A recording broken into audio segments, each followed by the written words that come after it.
Ang alaala ni Rose Ann na hindi niya maaaring makalimutan, at Rose Ann, ilan ba ang kanyang manliligaw? Isang magandang araw po sa inyong lahat mga kalingap. Bago ang lahat, sanay hindi niyo po makalimutan ang mag-like at subscribe sa aking munting channel mga kalingap. Atin pong silipin ang pagdiriwang ng kaarawan ni Rose Ann mga kalingap, at ano-ano nga ba ang mga bagay na kanyang sinabi at kanyang naalala, at Rose Ann, marami pala ang kanyang manliligaw. Nung wala pang kalingap sa buhay mo, anong ginagawa mo tuwing birthday mo? Pag kami lang po ni Mama is nabili lang po kami ng pansit canton, tapos nasimba lang po ako, tapos na ano lang po ako ng kandila, tapos nagpapasalamat. Yun lang po. At least po, ano po, masaya po ako, tapos healthy kami. Yun. Grabe, dati kayo dalawa lang, ngayon napakalaki na ng pamilya mo. Ano? Ang dami na, hindi pa kayo lahat eh. Sobrang laki na ng pamilya mo yun. Sigurado ako mas masaya na the more the merrier talaga, mas the more the merrier. And ang wish ko sa'yo ay sana makapagtapos ka ng pag-aaral.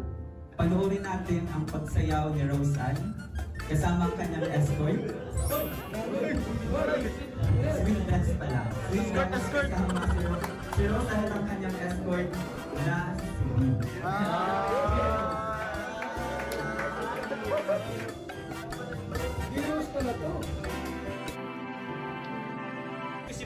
Walang sumakto, parang hindi rin specific.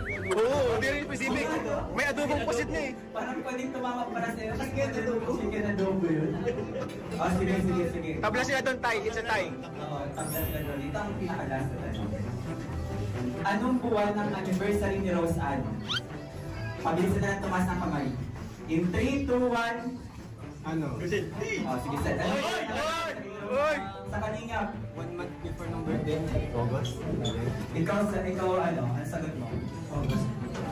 Anong day? Anong araw? Anong araw pala? Anong ni Rose Ann? Mensahe ko lang po sa kanya, sana pagpatuloy niya po yung pag-aaral niya, huwag niya pababayaan, saka sana po lagi lang po siyang malusog, walang karamdaman. At habang may tumutulong po sa kanya, pagpatuloy niya lang po. Salamat. About po namin sa love life niya, kung mensahe niyo po para sa kanya. Pwede na? Sa love life ko, ay maghintay po siya kung sino man siya. Kung talaga sila, at takbo ko muna sa pag-aaral niya.